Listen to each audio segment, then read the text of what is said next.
Swadikap and good afternoon once again. Today is Tuesday, the 20th of April, 2021. And this is the English language summary of the daily press briefing here at the CCSA. So thank you to Dr. Tawisin just now, who gave us the summary of the situation at the moment. Of course, he ended with some issues about the hospital beds, which is actually a management in progress so that we can be ensured that all persons who are found positive with COVID will have hospital beds for treatment. And I'll talk a little bit about that later, especially about the new field hospital opening in Bangkok as well. So firstly, the general situation and the numbers that we record for today. New confirmed case, 1,443, as you see in the infographic on screen. Out of this number, 1,328 are cases of local transmission, 113 from active case finding, and only 2 from within the state quarantine system. New recoveries is 171. The active cases still being treated, as you see on screen, is 16,119. Unfortunately, we have 4 new fatalities to report to you for today, making the cumulative number of fatalities now standing at 108.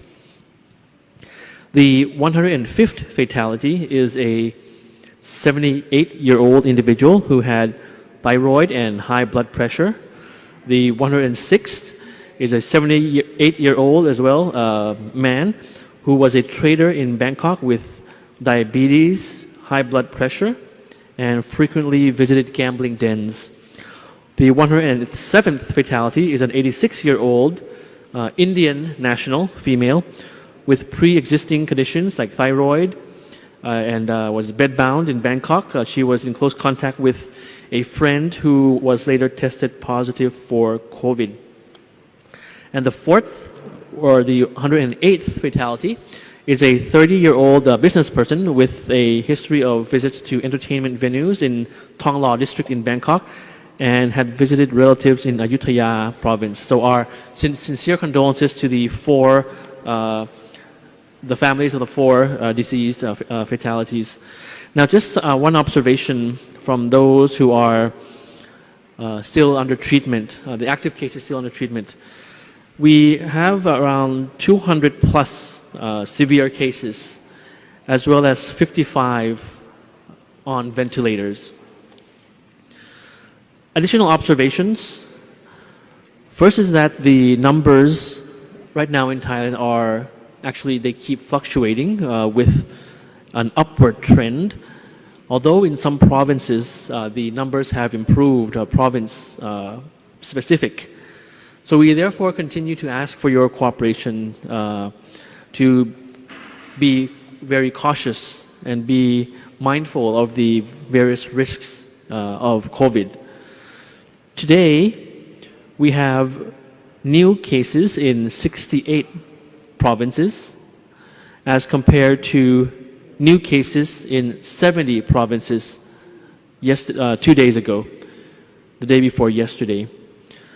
Globally, Thailand is ranked at 107 now in the world on the number of cases found in the country.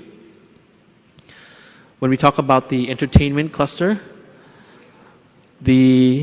mostly those who have been infected with COVID in the entertainment clusters, most of them are actually patrons or visitors to the area, to the venue. 57% are from those who are guests to entertainment venues.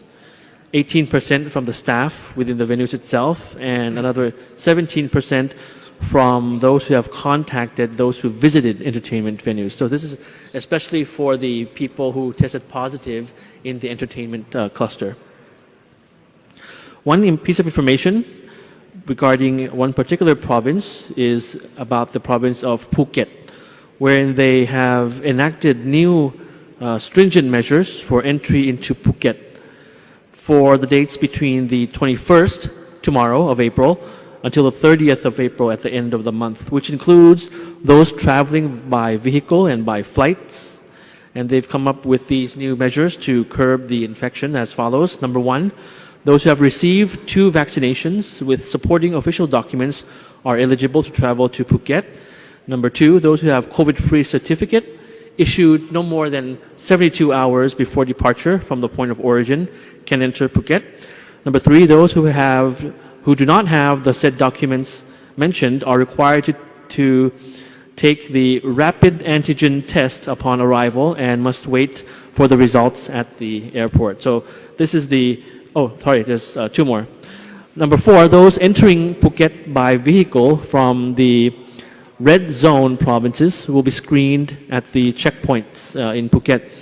And number 5, before entry into Phuket, passengers must download the Mochana application, register in the gophuket.com application, this is specific for the province, as well as inform the authorities for tracking purposes, and strictly follow all preventive measures.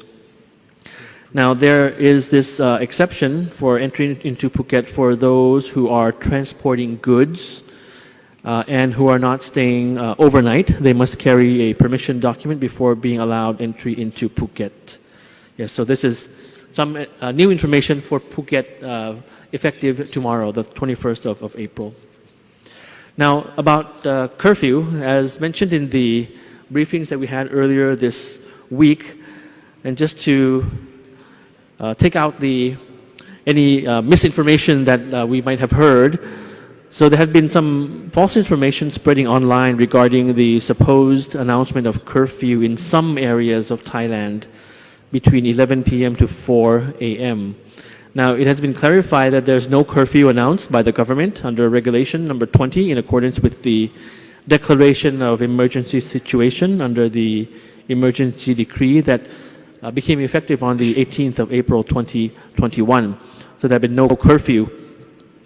In fact, the time frame mentioned, 11 p.m. to 4 a.m., under this regulation is only applicable to the opening hours of certain venues, including convenience stores, restaurants, and supermarkets, and does not apply to the general public, nor does it imply any ban on travel.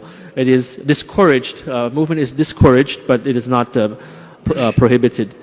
And individuals can still make necessary trips as usual during these hours, but please bear in mind that everyone is requested to reduce movement and travel and their interaction with others in their daily commutes during these times for us to try to best flatten the COVID curve nationwide.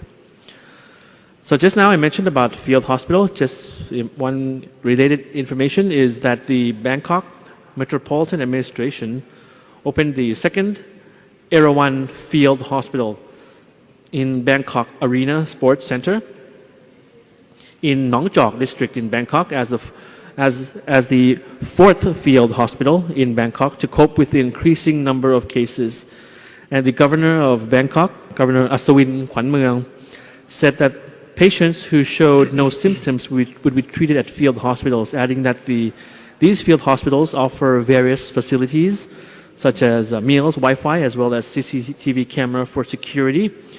Patients who wish to receive treatment in the field hospitals can contact the Erawan Center at hotline 1669, and officials can also arrange for transport for those who cannot go to the field hospitals themselves.